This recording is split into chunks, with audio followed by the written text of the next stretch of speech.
ఎంపీలు, ఎమ్మెల్యేలు, ఎమ్మెల్సీలతో మాట్లాడుతున్నా, ఐఏఎస్, ఐపీఎస్, ఐఎఫ్ఎస్తో మాట్లాడుతున్నా, పార్టీ లీడర్స్తో మాట్లాడుతున్నా, పవన్ కళ్యాణ్ గారు జనసేన పార్టీలో మాట్లాడుతున్నారు,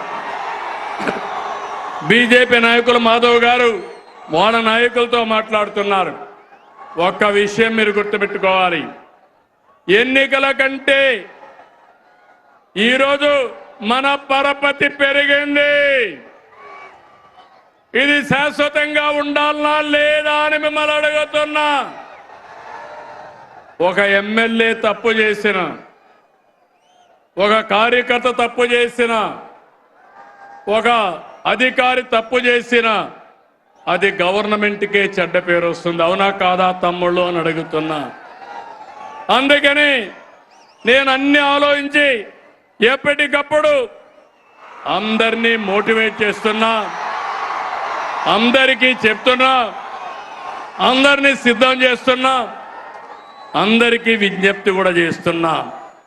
మీరందరూ కూడా రాజకీయాల్లో ఉండే మనము చిత్తశుద్ధితో పనిచేసి ప్రజలు ఎప్పుడూ మనల్ని అభినందించేట్టుగా మనం ఒక మాట చెప్తే ఆ మాటను ఆచరించే విధంగా మనం చేయాల్సిన అవసరం ఉంది.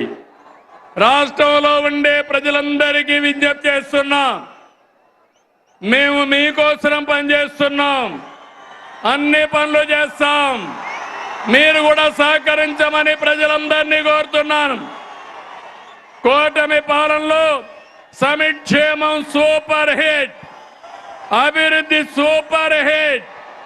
మళ్ళీ వైకుంఠపాడి వద్దు, శాశ్వతంగా కూటమి ఉంటే మీ భవిష్యత్తు బంగారు భవిష్యత్ అని మరొకసారి విజ్ఞప్తి చేస్తున్నా. ఆంధ్రప్రదేశ్ని అన్నింటా సూపర్ హిట్ చేద్దాం, దేశంలోనే నెంబర్ 1 చేద్దాం.